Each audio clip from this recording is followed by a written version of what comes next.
베스메스 사람들의 악한 호기심 이야기가 나옵니다. 19절 말씀에 보니까 베스메스 사람들이 여호와의 궤를 이게 호기심 때문에 들여다본 까닭에 그들을 치사 70명을 죽였다 그랬어요. 여호와께서 백성을 쳐서 크게 살구하셨으므로 백성이 슬피 울었더라 말씀합니다. 베스메스 사람들이 여호와의 궤 안을 들여다본 거예요. 하나님의 궤 안을, 법궤 안을 들여다본 거예요. 이게 왜 큰 죄가 되는 거겠습니까? 민수기 4장 15절 20절 말씀하셨거든요. 진영을 떠날 때 아론과 그의 아들들이 성소와 성소의 모든 기구 덮는 일을 마치거든 그와 자손들이 와서 맬 것이니라. 아무나 성물을 매는 것이 아닙니다. 근데 매되 성물은 만지지 말라 그들이 주리라 그러셨어요. 또 그들은 잠시라도 들어가서 성소를 보지 말라 그들이 죽으리라 그러셨습니다. 만지지 말라 그러셨어요. 보지 말라 그러셨어요. 근데 그들은 호기심 때문에, 악한 호기심 때문에 하나님의 명을 어긴 거예요. 인간의 악한 호기심이 얼마나 징글징글한지 여러분 아십니까? 태초로부터 하나님의 영역을 침범했죠. 거룩한 영역을 침범합니다. 타부의 영역을 자꾸 침범하는 거예요. 그래가지고 인류의 모든 문제가 생기고 말았습니다. 창세기 3장 6절 말씀에 보니까 여자가 하나님께서 금하신 그 나무를 본즉 먹음직도 하고 보암직도 하고 지혜롭게 할 만큼 탐스럽기도 한 나무인지라. 그래 결국은 그 영역을 넘어서는 거예요. 그 호기심으로 여자가 그 열매를 따먹고 자기와 함께 있는 남편에게도 주매 그도 먹었다 그랬습니다. 거기서 이제 모든 문제가 발생하는 거죠. 아주 얼마나 교만한지, 얼마나 완악한지, 얼마나 하나님을 거역하는지. 여러분 스스로 판단하면 안 됩니다. 우리에게는 판단할 능력이 없습니다. 모든 판단은 오직 주님의 말씀에 맡겨야 되는 거예요. 모든 판단의 근거는 성경에 있습니다. 하라 하지 말라는 말씀이 성경에 다 있는 거예요. 하라고 하신 건 하면 되고 하지 말라 하신 것은 안 하면 되는 거예요. 좋은 것과 나쁜 것의 기준이 성경에 다 있습니다. 여러분 스스로 판단하면 안 되는 거죠. 하나님이 좋은 거다 그러면 좋은 거고요. 하나님이 나쁜 거다 그러면 나쁜 거예요. 거기서 오만은 괄호를 했습니다. 70명을 죽이신지라 했어요. 일부 사본에 오만이라고 하는 숫자가 들어가 있으므로 여기 오만이라는 숫자에 괄호를 이렇게 표기를 했는데 일부 사본에는 그 숫자가 빠져 있어요. 당시에 고대 예루살렘이 가장 번성했을 때, 이스라엘의 수도 예루살렘이 가장 번성했을 때 거기 예루살렘의 인구가 7만이었어요. 그러니까 베스메스 같은 작은 성읍에 5만이라고 하는 숫자는 이거는 비상식적이죠. 아마도 번역상의 오류가 아니겠나 뭐 이렇게 생각을 하는 겁니다. 성읍의 중추적인 사람들, 핵심적인 사람들 70명이 궤를 들여다보다가 죽임을 당한 거예요. 그래서 백성이 슬피 울었더라 성경은 증언합니다. 악한 호기심으로 교만하고 완악하게 하나님의 영역을 침범하다가 형벌을 당하게 되는 거죠. 여러분에게는 그런 일이 없게 될 줄을 믿습니다. 베스메스 사람들은 그런 일을 당하자 이제 두려움에 빠지는 거예요. 20절 말씀 베스메스 사람들이 이르되 이 거룩하신 하나님의 여호와 앞에 누가 능히 서리요 그를 우리에게서 누구에게로 올라가시게 할까 이러면서 그들이 이제 하나님의 궤를 멀리할 궁리를 하기 시작합니다.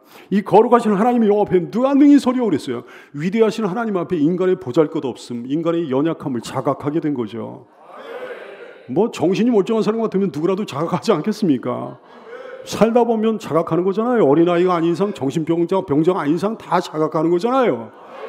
내가 얼마나 연약한지, 내가 얼마나 보잘것없는 존재인지 말이죠. 절대자 앞에 자기의 연약함과 보잘것없음 다 자각하게 되는 줄 압니다. 불신자라도 자각하게 되더라고요. 뭐 어려운 일 당하면 자각하게 되더라고요. 어떤 질병을 만나면 자각하게 되더라고요. 자기 힘으로 어떻게 할 수 없는 문제를 만나면 자각하게 되더라고요. 근데 자각하는 게 문제가 아니에요. 그러면 하나님께 돌아오고 하나님께 회개해야 되는데 이 사람들은 하나님께 회개하지 않았습니다. 하나님의 궤를 들여다본 그 일에 대해서 하나님께 회개하지 않았어요. 뭐라고 그러는 거 아니? 그를 우리에게서 누구에게로 올라가시게 할까? 이런 궁리를 합니다. 하나님의 궤로 인해서 재앙을 당했다고 여기는 것이 블레셋 사람들과 똑같지 않습니까? 블레셋 사람들이 그랬잖아요. 하나님의 궤로 인해 재앙을 당했다 그렇게 여겼잖아요. 그래가지고 궤를 멀리 어디로 보내고자 했잖아요. 이 사람들도 똑같이 그러는 거예요. 베스메스 사람들도 말이죠. 어떤 일부 교인들도 그러는 거죠. 교회 때문에 힘든 일 생겼다고 여기는 거예요. 신앙 때문에 힘든 일 생겼다고 여기는 거예요. 봉사하다가 힘든 일 생겼다고 여기는 거예요. 그래서 교회를 멀리하거나 아니면 떠나는 사람들이 생겨집니다. 사랑하는 여러분, 하나님의 궤가, 하나님의 법궤가 복입니까? 아닙니까? 아니 일부 예배만도 못해요. 일부 예배 때는 그냥 다 대답을 하던데 하나님의 궤가 복이에요? 아니에요? 이게 복이 아니라고 여기는 사람은 블레셋 사람들이죠. 베스메스 사람들이죠. 복음이 복입니까? 복이 아닙니까? 신앙이 복입니까? 복이 아닙니까? 근데 주님을 진실하게 믿지 않는 상태에서는 복이 아닐 수도 있다 이게요. 복음이 복이 아닐 수도 있습니다. 신앙이 복이 아닐 수도 있습니다. 교회가 복이 아닐 수도 있습니다. 미신적인 신앙을 벗어나지 못한 상태에서는 복음이 복이 아닐 수도 있어요. 신앙이 복이 아닐 수도 있습니다. 교회가 복이 아닐 수도 있다 말씀이에요. 거짓된 신앙의 상태에서는요, 복음이 복이 아닐 수도 있는 거예요. 교회가 복이 아닐 수도 있는 거예요. 신앙이 복이 아닐 수도 있는 거예요. 복음은, 신앙은, 교회는 당연히 진실한 신자에게 어마어마한 복이 되는 거죠. 여러분에게는 복음이 복이 되기를 축복합니다. 여러분에게는 신앙이 복이 되기를, 여러분에게는 교회가 복이 되기를 축복합니다. 그들은 법궤를 이제 멀리 보내고자 했는데 어디로 보내고자 했는 거니? 기럇 여아림이라고 하는 곳으로 보내고자 했습니다. 21절 말씀, 6장 21절이에요. 전령들을 기럇 여아림 주민에게 보내어 이르되 블레셋 사람들이 여호와의 궤를 도로 가져왔으니 너희는 내려와서 그것을 너희에게로 옮겨가라 그랬어요. 내려와서 옮겨가라 그랬어요. 내려와서 베스메스는 해발 한 300m 정도 되고 기럇 여아림은 700m가 넘습니다. 그러니까 너희는 내게로 내려와, 우리에게로 내려와서 이것을 옮겨가라 이렇게 얘기한 거죠. 기럇 여아림 사람들은 흔쾌히 여호와의 궤를 옮겨갔습니다. 7장 1절 말씀, 기럇 여아림 사람들이 와서 여호와의 궤를 옮겨 산에 사는 아비나답의 집에 들여놓고 그의 아들 엘리야사를 거룩하게 구별하 여호와의 궤를 지키겠다 그랬어요. 산에 사는 아비나답의 집이라고 그랬는데 이 사람은 레위인으로 추정이 됩니다. 그의 아들 엘리야사를 거룩하게 구별했다 그랬는데 제사장으로 임직했다는 말씀이에요. 출애굽기 28장 3절 말씀, 너는 물은 마음의 지혜 있는 모든 자 곧 내가 지혜로운 영으로 채운 자들에게 말하여 아론의 옷을 지어 아론을 거룩하게 하라 그랬어요. 아론을 제사장으로 임직하라는 말씀이죠. 아비나답의 이 집이, 이 가문이 레위 지파이긴 했지만 제사장 가문은 아니었던 것 같아요. 레위 지파라고 해서 다 제사장인 건 아니거든요. 그러니까 레위 지파이긴 했지만 제사장 가문은 아니었기에 제사장으로 엘르아살이라고 하는 아들을 갖다가 임직을 하게 한 거죠. 그래가지고 여호와의 궤를 지키게 했습니다. 20년간 기럇 여아림에 그 궤가 있었다 성경은 증언합니다. 2절 말씀, 궤가 기럇 여아림에 들어간 날부터 20년 동안 오래 있었다 그랬어요. 이스라엘 온 족속이 드디어 여호와를 사모하게 됩니다. 2절 말씀, 이스라엘 온 족속이 여호와를 사모하니라. 여러분 한번 읽어보실까요? 시작. 이스라엘 온 족속이 여호와를 사모하니라. 우리가 일반적으로 알고 있는 사모의 의미와는 좀 다릅니다. 여기서 말씀하는 사모라는 단어의 의미는 하나님의 긍휼, 하나님의 자비, 하나님의 은혜를 구하면서 울었다는 거예요. 애통했다는 겁니다. 부르짖었다는 거예요. 하나님의 은혜가 필요합니다. 하나님 저희를 불쌍히 여겨 주시옵소서. 하나님 앞에 울었다는 거예요. 그게 사모입니다. 이스라엘은 어려운 상황 속에서 여호와를 사모한 거예요. 어려운 상황 속에서 하나님의 긍휼과 자비를 구한 거예요. 우리도 어려운 상황 속에서는 여호와를 사모하지 않습니까? 어려운 상황 속에서는 하나님의 긍휼과 자비를 구하지 않습니까? 그래요, 여러분. 죄로 인해 가지고 하나님과 멀어진 상태에서 하나님을 사모하는 거, 하나님 앞에 애통하는 것은 놀라운 복이에요.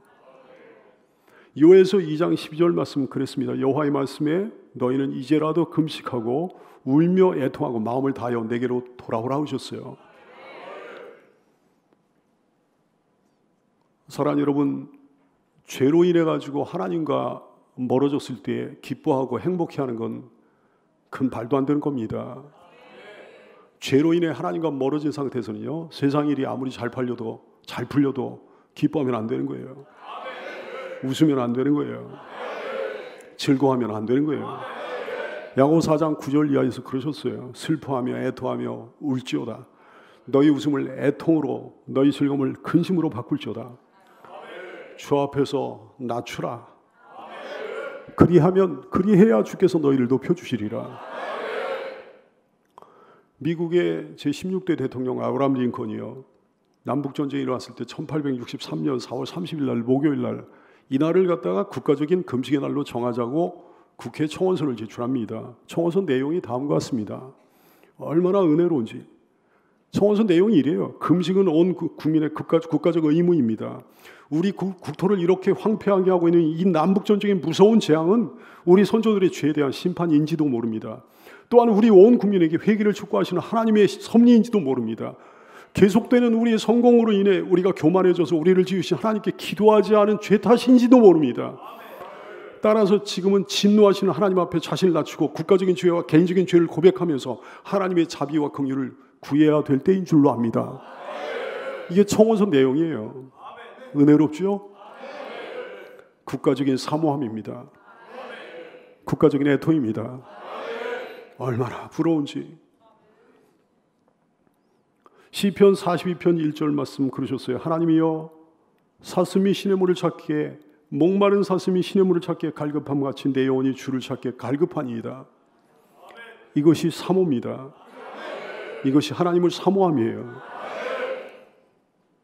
이사야 41장 17절 가련하고 가난한 자가 물을 구하되 물이 없어서 갈증으로 그들의 혀가 마를 때 그들의 혀가 타들어갈 때 그러면서 하나님을 구할 때 목마른 사슴이 시냇물을 찾기에 갈급함 같이 주를 찾기에 갈급할 때에 나 여호와가 그들에게 응답하였고 나 이스라엘의 하나님이 그들을 버리지 아니할 것이라 그러셨어요. 하나님의 은혜는 누구에게 어떻게 내리는 거니? 마른 땅같이 사모하는 자에게 은혜의 단비같이 내리는 법이에요. 여러분도 처한 상황 속에서 이렇게 여호와를 사모하게 되기를 축복합니다. 시편 51편 17절 하나님께서 구하시는 제사는 상한 심령이라 하겠어요.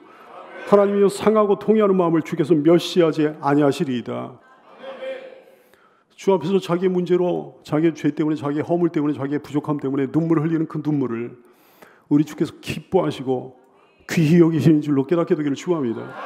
시편 107편 9절 말씀 그가 사모하는 영혼에게 만족을 주시며 줄인 영혼에게 좋은 것으로 채워주신다 그랬어요. 사모하지 않으니까 만족을 안 주시는 거지. 주려하지 않으니까 좋은 것으로 채워주시지 않는 거지. 사모하는 영혼이 돼가지고 만족을 얻게 되기를 바라고 줄인 영혼이 돼서 좋은 것으로 채우신 그 은혜를 누리게 되기를 축원합니다. 이스라엘이 어떻게 해가지고 하나님을 사모하게 된 겁니까? 저절로 그렇게 하나님을 저절로 사모하게 된 거예요? 아니에요. 지도자 사무엘로 인해서 그렇게 된 겁니다. 사무엘이 말씀으로 달달 볶았거든요. 회개를 촉구했거든요. 하나님의 심판을 경고했거든요. 말씀으로 훈계했거든요. 말씀으로 교육했거든요. 그랬더니 이스라엘 사람들이 그걸 들은 거예요. 영적 지도자가 정말 중요합니다. 목회자가 문제예요. 목회자가 중요해요. 여러분 말씀으로 여러분 경고하고 말씀으로 회개를 촉구하고 말씀으로 훈계하고 말씀으로 교육할 때 듣는 여러분 되시기를 축복합니다. 사무엘은 진정한 회개를 촉구한 거예요. 3절 말씀 사무엘이 이스라엘 온 족속에게 말하여 이르되 만일 너희가 전심으로 여호와께 돌아오려거든 이방신들과 아스다롯을 너희 중에서 제거하고 너희 마음을 여호와께로 향하여 그만을 섬기라. 그만을 섬기라 그랬어요. 따라서 할까요? 그만을 섬기라. 그리하면 하나님께서 너희를 구원해 주시리라. 블레셋 사람의 손으로부터 건져 주시리라. 너희의 문제를 해결해 주시리라. 너희를 불쌍히 여겨 주시리라. 만일 너희가 전심으로 여호와께 돌아오려거든 그랬어요. 너희가 정말로 회복되기를 원한다면 하나님께로 전향하기를 원한다면 돌아서기를 원한다면 회개하기를 원한다면 그 은혜를 누리기를 원한다면 그런 말씀. 진정으로 하나님 여러분 회복되기를 원합니까? 하나님께로 돌이키기를 원합니까? 진짜 신자가 되기를 원합니까? 은혜 받기를 소원합니까? 그렇다면 우선 이방신들과 아스다롯을 너희 중에서 제거하라 그러신 거예요. 모든 우상을 제거하라 그러신 거예요. 이방신들이라고 그랬어요. 낯선 신들을 의미합니다. 이스라엘 사람들에게 있어서는 낯선 신들, 우리에게 있어서는 예수님 말고 다른 것들 다 낯선 신들이잖아요. 그 당시에는 바알을 비롯한 여호와 외의 모든 우상들을 갖다가 낯선 신들이라 이방신들이라고 말씀하신 거예요. 특별히 바알은 어떤 신이었는가 하니 재물과 풍요의 신이었습니다. 사람들이 굉장히 좋아하는 거잖아요. 돈신이요. 아스다롯이라고 그랬습니다. 아스다롯은 가나안 사람들이 섬기던 성의 여신이에요. 아름다움과 유연성을 가진 성의 여신으로 이 사람들이 가나안 사람들이 전통적으로 섬기는 우상이에요. 하늘의 여왕이라고 그랬습니다. 예레미야 44장 19절 말씀을 보니까 여인들은 이르되 예레미야가 우상 숭배에 대해서 막 지적을 하면서 그러자 이스라엘 남자와 여자들이 막 반항을 하는 거예요. 여인들은 우리가 하늘의 여왕에게 분향하고 아스타로스에게 분향하고 그 앞에 전제를 드릴 때 어찌 남편의 허락이 없이 그의 형상 같은 과자를 만들어 놓고 전제를 드렸느냐 하는지라. 우리가 다 남편 허락받고 이 일을 하는 거다. 그러면서 막 대드는 거예요. 사랑하는 여러분, 하나님께서 가장 싫어하시는 것이 뭔지 압니까? 하나님께서 가장 싫어하시는 사람이요. 어떤 사람인지 압니까? 직업에 따라서 어떤 사람은 유난히 싫어한다고 그래요. 치과 의사가 유난히 싫어하는 사람이 있다고 그래요. 이가 없으면 잇몸으로 버티는 사람을 싫어한다고 그래요. 산부인과 의사가 싫어하는 사람은 무자식이 상팔자다 그렇게 주장하는 사람. 한의사가 싫어하는 사람이 밥이 보약이라고 그러는 사람을 싫어한대요. 경찰, 검찰, 변호사, 판사 이런 사람들이 싫어하는 사람도 있다고 그래요. 법 없이도 살 사람이요. 학원 강사 싫어하는 사람, 하나를 가르치면 열을 알아버린 사람. 근데요, 여러분, 하나님께서 유난히 미워하시고 싫어하시는 사람이 있습니다. 우상 숭배하는 사람이요. 그리고 교만한 사람이요. 우상 숭배 하나님이 혐오하십니다. 애들 말로 극혐하십니다. 싫어하시고 미워하시고 증오하시고 가증하게 여기시고 불같이 화내십니다. 10계명 중에 제 1계명이 이거 아니에요? 너는 나 외에는 다른 신들을 네게 두지 말라. 좋습니다. 영원한 계명이에요. 제 2계명이 뭡니까? 출애굽기 20장 4절로 6절까지 너를 위하여 새긴 우상을 만들지 말고 또 위로 하늘에 있는 것이나 아래로 땅에 있는 것이나 뭐 새 모양이든지 사람의 모양이든지 동물의 모양이든지 땅 아래 물속에 있는 것에 물고기 모양이든지 어떤 형상도 만들지 말아라. 그것들에게 절하지 말고 그것들을 섬기지 말라고 하셨어요. 어떤 종교는 로마교예요. 뭐 사람 형상을 만들어 놓고 그 앞에 막 기도도 하고 절하고 막 이래 되니까 2계명을 빼버렸어요. 이게 찔리니까 말이죠. 빼버렸습니다. 그들을 섬기지만 나 내 하나님의 여호와는 질투하는 하나님인지 나를 미워하는 자의 죄를 갚되 아버지로부터 나를 미워하는 자가 어떤 자가 우상을 만들고 섬기는 자예요. 아버지로부터 아들에게로 3, 4대까지 이렇게 하거니와 나를 사랑하고 내 계명을 지키는 자에게는 나를 사랑하고 내 계명을 지키는 자는 오직 예수 오직 여호와. 이 신앙을 가진 사람을 나를 사랑하고 내 계명을 지키는 자라 말씀하면 천대까지 은혜를 베푸느니라. 하나님의 뜻은 너무 분명해요. 뭐 얘기할 것도 여호수아 24장 20절 만일 너희가 여호와를 버리고 이방신들을 섬기면 너희에게 복을 내리신 후에라도 돌이켜 너희에게 재앙을 내리시고 너희를 멸하시리라 그랬어요. 신명기 4장 24절 말씀 네 하나님의 여호와는 소멸한 불이시고 질투하시는 하나님이라 그랬어요. 우상을 향해서 불같이 질투하시는 하나님이지. 여호수아 24장 19절 여호수아가 백성에게 이르되 그는 거룩하신 하나님이시요 질투하시는 하나님이시니 너희 잘못과 죄들을 사지 아니하실 것이다 그랬어요.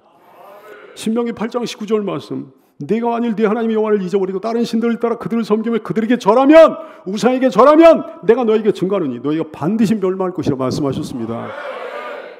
신명기 32장 16절 말씀 그들이 다른 신으로 그의 질투를 일으키며 가증한 것으로 그의 진노를 격발했다 말씀하십니다. 하나님은 이스라엘이 우상 숭배에 빠졌을 때마다 진노하셨어요. 그들에게 형벌 내리셨습니다. 고린도전서 10장 20절 말씀합니다. 무릇 이방인이 제사하는 것은 귀신에게 하는 것이 하나님께 제사하는 것이 아니니 나는 너희가 귀신과 교제하는 자가 되기를 원하지 아니하노라 말씀하셨어요. 귀신과 교제하는 자가 여기 한 사람도 없게 되기를 축복합니다. 지옥에 갈 사람 한마디로 얘기하면 지옥에 갈 사람 계시록 21장 8절 말씀 그러나 열거를 하시잖아요. 두려워하는 자들과 믿지 아니하는 자들과 휴학한 자들과 살인자들과 음행하는 자들과 점술가들과 우상 숭배자들과 거짓말하는 모든 자들은 불과 유황으로 타는 못에 던져지리니 지옥불에 던져지리니 이것이 둘째 사망이라 말씀하셨어요. 우상이 뭡니까? 우상이 뭐예요? 우상이 뭔지 알아야 이거 버리지 않겠어요? 먼저는 새기거나 그리거나 만들어가지고 섬기거나 절하는 모든 우상이 다 우상입니다. 예레미야 10장 3절 이하에서 하나님께서 조롱을 하십니다. 여러 나라의 풍습은 헛된 것이니 삼림에서 벤 나무요 기술공의 두 손이 도끼로 치고 만든 것이라 그들이 은과 금으로 그것에 꾸미고 못과 장도리로 그것을 든든히 하여 흔들리지 않게 고정한다 그랬어요. 그것이 둥근 기둥 같아서 말도 못하며 걸어다니지도 못하므로 옮기려면 사람이 메어야 하느니라. 그것이 그들에게 화를 주거나 복을 주지 못하느니 너희는 두려워하지 말라 말씀하셨습니다. 예레미야 10장 14절 말씀 사람마다 어리석고 무식하도다. 은장이마다 자기의 조각한 신상으로 말미암아 수치를 당하나니 이는 그가 부어 만든 우상은 거짓 것이요 그 속에 생기가 없음이라 말씀하셨어요. 시편 115편 4절로 8절까지 말씀 이렇게 조롱하십니다. 그들의 우상들은 은과 금이요 사람이 손으로 만든 것이라. 입이 있어도 말도 못하고, 눈이 있어도 보지도 못하고, 귀가 있어도 듣지도 못하고, 코가 있어도 냄새도 못 맡고, 손이 있어도 만지도 못하고, 발이 있어도 걷지도 못하고, 목구멍이 있어도 작은 소리조차 못 낸다 그랬어요. 우상은 사람만도 못하고 동물만도 못한 거예요. 그러므로 우상들을 만드는 자들과 그들을 의지하는 자들이 다 그와 같으리로다 말씀하셨습니다. 또 뭐가 우상이에요? 다른 종교가 우상이에요. 이단이 우상입니다. 신비주의가 우상입니다. 관상 보는 거예요. 온갖 점치는 거예요. 우상이에요. 사주팔자에 따라 가지고 뭘 결정하고 그러는 거예요. 우상이에요. 굿하는 거 우상입니다. 고사 지내는 거 우상입니다. 모든 종류의 미신 다 우상이에요. 징크스 다 우상이에요. 택이라는 거예요. 택기라는 거예요. 좋은 날짜 정해가지고 뭐 결혼 날짜 잡고 좋은 날짜 정해가지고 길이를 정해가지고 이사 날짜 정하고 이거 다 우상입니다. 궁합 따지고 그러는 거 우상이에요. 궁합 따져가지고 여러분의 자녀를 결혼시키면 이제라도 그전에 몰랐을 때 그런 거야. 하나님께 회개하면 되겠지만 이제 예수 믿는다고 하면서 궁합 따져가지고 여러분의 자녀를 결혼시키면요 그 가정 필히 망하게 될 줄 믿으시기를 축원합니다. 미신적인 장명 이거 우상이에요. 명당짜리 찾는 풍수지리 이거 우상입니다. 지화론 뭐 동서의 페미니즘 인본주의 말이죠. 이 사상 이 이념 다 우상이에요. 하나님보다 더 우선시하거나 사랑하는 그 모든 사람 그 모든 사물 다 우상입니다. 바알을 필두로 한 재물신을 섬기는 거, 돈 섬기는 거 이거 우상이에요. 아스다롯 성의 의신이라고 그랬죠. 쾌락을 섬기는 거 이거 우상이에요. 마태복음 6장 24절 한 사람이 두 주인을 섬기지 못할 것이 호기를 미워하거나 저를 사랑하거나 호기를 중히 여기 저를 경히 여기 너희가 하나님과 재물을 겸하여 섬기지 못하니라 말씀하셨어요. 칭찬 우상도 있습니다. 영광 우상도 있습니다. 그저 사람들에게 칭찬받고자 하는 열망만 강한 거예요. 사람들에게 영광받고 높임받고자 하는 욕망만 강한 거예요. 이거 우상입니다. 사랑하는 여러분, 우리 하나님께서요 짬뽕신앙, 잡탕신앙, 혼합신앙 가진 교인들 얼마나 미워하신지 압니까? 다른 사람께 짬뽕신앙, 잡탕신앙 이거는 먹는 것만 좋은 거예요. 나도 짬뽕 엄청나게 좋아하고 잡탕도 중국집에서 엄청나게 좋아하는데 이거는 먹을 때만 좋은 거지 이게 신앙이 되면 이거는 곤란한 거예요. 하나님이 싫어하십니다. 미워하십니다. 진노하십니다. 이스라엘의 짬뽕 신앙 보세요. 이스라엘의 잡탕 신앙 보세요. 이 사람들이 말입니다. 남유다나 북이스라엘이나 마찬가지예요. 여호와 하나님을 단 한 번도 안 믿은 적이 없어. 하나님께 예배 안 한 적이 없어요. 하나님께 제사 안 드린 적이 없어. 그러나 하나님과 함께 새긴 우상도 섬겼다 얘기해요. 이방 종교 영향을 받았다 얘기해요. 점도 치고 막 그랬습니다. 이스라엘 사람들이요. 온갖 종류의 미신들 막 믿은 거예요. 인본주의에 빠진 거예요. 하나님보다 돈이나 쾌락 뭐 이런 걸 더 사랑한 거예요. 사람의 칭찬을 더 의식하고 영광 받기를 소원한 거예요. 바리새인 같은 사람들 막 그랬습니다. 오늘날 한국교회 짬뽕신앙, 잡탕신앙 여러분 보고 있습니까? 뭐 교인들이 예수님을 안 믿은 적이 있나요? 예수님은 단 한 번도 안 믿은 적이 없지. 예배하지 않은 적이 한 번도 없지. 항상 하나님께 예배는 드리지. 그러나 예수님과 함께 새긴 우상도 섬기더라 얘기예요. 이방 종교 영향을 받더라 얘기예요. 점도 치고 말이죠. 온갖 종류의 미신을 막 이거 믿고 저거 믿고 막 믿는 거예요. 인본주의에 빠지는 거예요. 예수님보다 돈이나 쾌락을 더 사랑하는 거예요. 사람의 칭찬을 더 의식하고 영광 받기를 더 소원하는 거예요. 짬뽕 신앙 말이죠. 짬뽕 신앙, 잡탕 신앙. 지옥이 어떤 데인지 압니까? 지옥은요 짬뽕 지옥이에요. 잡탕 지옥이에요. 천국은 어떤 곳인지 압니까 여러분? 천국은요 잡스러운 곳이 아니에요. 모든 죄를 예수님의 보혈로 다 깨끗이 씻음받은 사람들이 가는 데입니다. 순결한 곳입니다. 모두가 하나 된 곳이에요.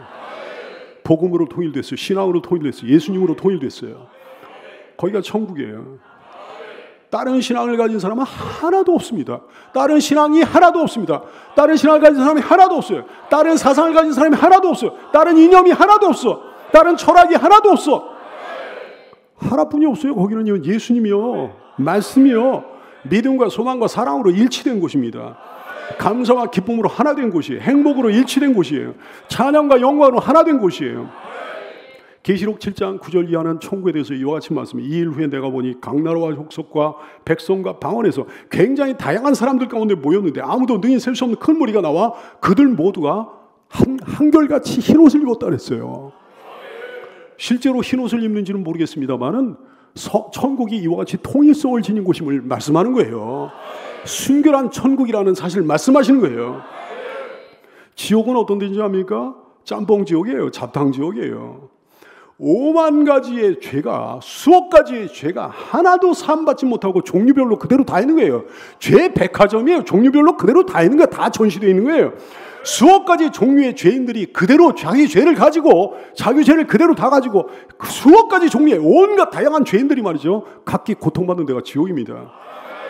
수억 가지 종류의 종교가 그대로 있습니다. 수억 가지 종류의 신앙이 그대로 있습니다. 지옥에는 말이죠. 수억 가지 종류의 사상이 지옥에 있습니다. 수억 가지 종류의 이념이 지옥에 있습니다. 수억 가지 종류의 철학이 지옥에 있습니다. 짬뽕 지옥이에요. 잡탕 지옥이요. 예수님과 함께 색인 우상도 섬겼던 짬뽕 신앙, 잡탕 신앙을 가졌던 사람이 영원히 고통받는 데가 지옥입니다. 교회를 다니면서 이방 종교 영향도 고스란히 받았던 짬뽕 신앙, 잡탕 신앙을 가졌던 사람이 영원히 고통받는 데가 지옥입니다. 신앙생활하면서 점집 찾아다니고 그랬던 사람이 그 짬뽕 신앙, 잡탕 신앙을 했던 사람이 영원히 고통받는 데가 지옥이에요. 신앙생활하면서 온갖 종류의 미신도 다 믿고 받아들인 짬뽕 신앙, 잡탕 신앙을 가진 사람들이 영원히 고통받는 데가 지옥이에요. 신앙생활하면서 말이죠, 진화론의 귀가 솔깃하고 동성애의 귀가 솔깃하고 페미니즘의 귀가 솔깃하고 인본주의 영향을 받은 짬뽕 신앙, 잡탕 신앙을 가진 사람들이 영원히 고통받는 데가 지옥이에요. 주님보다, 교회를 다니면서 주님보다 돈이나 쾌락을 더 사랑한 사람, 짬뽕 신앙, 잡탕 신앙을 소유한 사람들이 영원히 고통받는 데가 지옥입니다. 짬뽕 지옥이요. 잡탕 지옥이요. 그런 식으로 사람을 인도한 교회 지도자와 거기에 인도를 받고 영향을 받은 교인들이 함께 고통을 받는 데가 지옥입니다.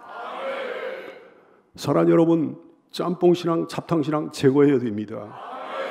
3절 말씀, 사무엘이 이스라엘 온 족속에게 말하 이르되 만일 너희가 전심으로 여호와께 돌아오려거든 이방 신들과 아스다로 신을 너희 중에서 제거해라 그랬어요. 5절까지 제거. 모든 우상을 흔적까지도 없애는 것을 제거라고 그러는 거예요. 창세기 35장 2절 말씀, 언제나 우리 신앙 선배들은 신앙을 새롭게 할 때 이것들을 제거했습니다. 야곱이 이에 자기 집안 사람과 자기와 함께한 모든 자에게 이르되 너희 중에 있는 이방 신상들을 제거하고 자신을 정결하게 하고 너희들의 의복을 바꿔 입으라 그랬어요. 여호수아 24장 14절 말씀, 여호수아가 그럽니다. 그러므로 이제는 여호와를 경외하며 온전함과 진실함으로 그를 섬기라. 너희의 조상들이 강 저쪽과 애굽에서 섬기던 신들을 치워버리고 제거해버리고 여호와만 섬기라 그랬어요. 신명기 7장 5절 말씀, 오직 너희가 그들에게 행할 것은 이러하니 그들이 제단을 헐어버리고 주상을 깨뜨려버리고 아세라 목상을 찍어버리고 조각한 우상들을 불살라버리라 그러셨어요. 히스기야는 이런 개혁을 했습니다. 열왕기하 18장 4절 말씀, 히스기야가 여러 산당들을 제거하며 주상을 깨뜨리며 아세라 목상을 찍어버리며 모세가 만들었던 노뱀을 이스라엘 자손이 이때까지 향하여 분향함으로 그것을 부숴버렸다 그랬어요. 요시야 왕은 이런 개혁을 했어요. 열왕기하 23장 4절 이하 말씀, 요시야 왕이 대제사장 힐기야와 모든 부제사장들과 문을 지킨 자들에게 명령하여 바알과 아세라와 하늘의 이로 성신을 위하여 만든 모든 그릇들을 여호와의 성전에서 내다가 예루살렘 바깥 기드론 밭에서 불살라버리고 그들의 죄를 베델로 가져가게 하고 옛적에 유다 왕들이 세워서 유다 모든 성과 예루살렘 주위의 산당들에게 분향하며 우상을 섬기한 제사장들을 패하며 또 바알과 해와달과 별대와 하늘 모든 별에게 분향하는 자들을 패버리고 또 여호와의 성전에서 아세라 상을 내다가 예루살렘 바깥 기드론 시대로 가져다 거기서 불사르고 빠버려가지고 가루로 만들어 그 가루를 무덤에 뿌려버리라 그랬어요. 단호해야 됩니다. 철저해야 됩니다. 우상의 어떤 흔적조차 내 마음에 없어야 되는 거예요. 내 몸에도 없어야 되는 거예요. 내 집에도 없어야 되는 거예요. 우리 교회에 없어야 되는 거예요. 결코 가까이 하지 말아야 됩니다.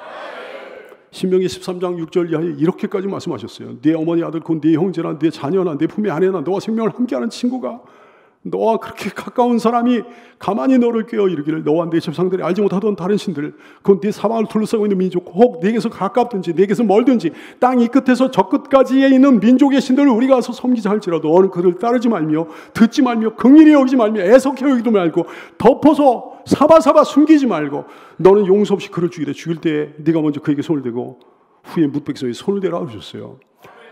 영적으로 그만큼 철저히 대적하라는 말씀 아닙니까? 그만큼 철저히 차단하라는 말씀 아닙니까? 예수님께서 그토록 미워하시고 진노하시는 죄니까, 다 같이 망하는 길이니까, 함께 지옥 가는 길이니까 너희 마음을 여호와께로 향하여 그만을 섬기라 그랬어요. 신명기 6장 5절 말씀, 너는 마음을 다하고 뜻을 다하고 힘을 다하여 네 하나님 여호와를 사랑하라. 너는 마음을 다하고 뜻을 다하고 힘을 다하여 너의 주님 예수님만 사랑하라. 여호수아 24장 14절 이하의 말씀, 그러므로 이제는 여호수아가 이제 하나님 이제 소천할 때가 얼마 남지 않았습니다. 유언처럼 이스라엘 백성들 앞에서 이 말씀 하시는 거예요. 그러므로 이제는 너희 조상들이 강 저쪽과 애굽에서 섬기던 신들을 치워버리고 여호와만 섬기라. 만일 여호와를 섬기는 것이 너에게 좋지 않게 보이거든 너희 조상들이 강 저쪽에 섬기던 신들이든지 또한 너희가 거주하는 땅에 있는 아모리 족속의 신들이든지 너희가 섬길 자를 오늘 택하라.